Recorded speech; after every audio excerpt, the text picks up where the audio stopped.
Hi Cougars, Miss Williamson here with lesson 13 for our community projects, and in this lesson we're going to be planning it out. So what's our mission for today? Same as the last one, where we're going to plan strategies and take action to achieve goals. We're still working on an ATL skill. This time it's collaboration. This is particularly important if you are working in a group. So as you're planning it out, are you working together to see who's going to do which part?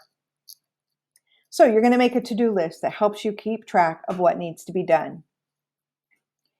Why do we make to-do lists? Well, they can help us stay organized, and it's also a great way to keep track of your progress. So in your journal, you're going to make a list of all the items you need to do for your project. Nothing is too small for your to-do list. If you don't put it on there, you may forget to do it. And you can update this list as you go. So let's head over to our journals. Okay, let's take a look at an example to-do list. So I thought up of a project of maybe a group of kids wants to do flyers about the importance of reading. And they want to do a presentation in an advisory class to talk about how reading is important and can help you in school. Well, you can't just say, oh, I'm going to go do that presentation. There's actually a lot of steps to be able to do that. So they've decided that they're going to make posters. So the first thing they need to do is sign up for an account on canva.com. That's where they're going to make their posters. Then, they need to watch YouTube videos on how to use Canva. They got to learn how to use it. Then they need to finish their research. Then they need to make the flyers. Then they have to figure out, well, where are they going to share the flyers? So they've decided to email the counselor to ask if the flyers can be posted in Schoology. Then they need to find out who the 6th grade advisory teachers are, maybe ask the counselor. Then they're going to email those teachers and get permission to come visit their advisory class. Then they have to get permission from their own advisory teacher to go to that class.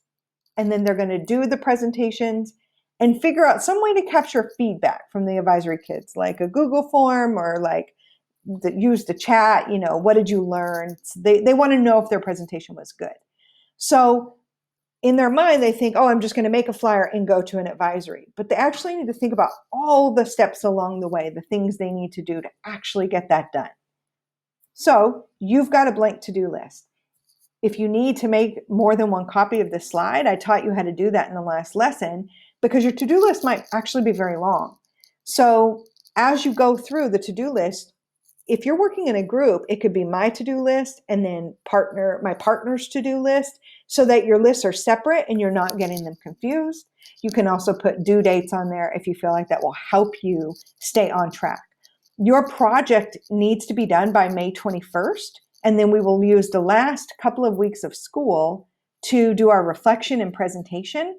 So all of this needs to be done in the next few weeks. So don't write something on your list and then just push it off. You actually need to start getting these items done.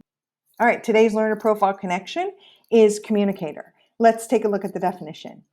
Communicators express ourselves confidently and creatively in more than one language. So expressing yourself with language, with writing, with texting, with art.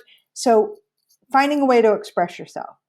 It's also about collaborating effectively. So especially if you're working in a group, communication is going to be very important to make sure you're listening carefully to each other and responding. And then sharing our ideas respectfully, not just, it's my way, we're doing it, this is my idea. So let's take a look at today's question. After making your to-do list, you probably notice you're going to have to communicate with quite a few people. You might have to email teachers, you might have to reach out to your counselor, you might have to call someone. How is that going to help you grow as a communicator? Head over to your journal and fill out the question.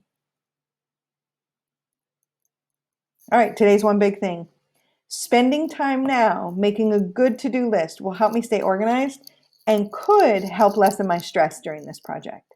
So as we're going along the way, if you're really spending the time doing all the building blocks, everything's going to come together so easily at the end of your project.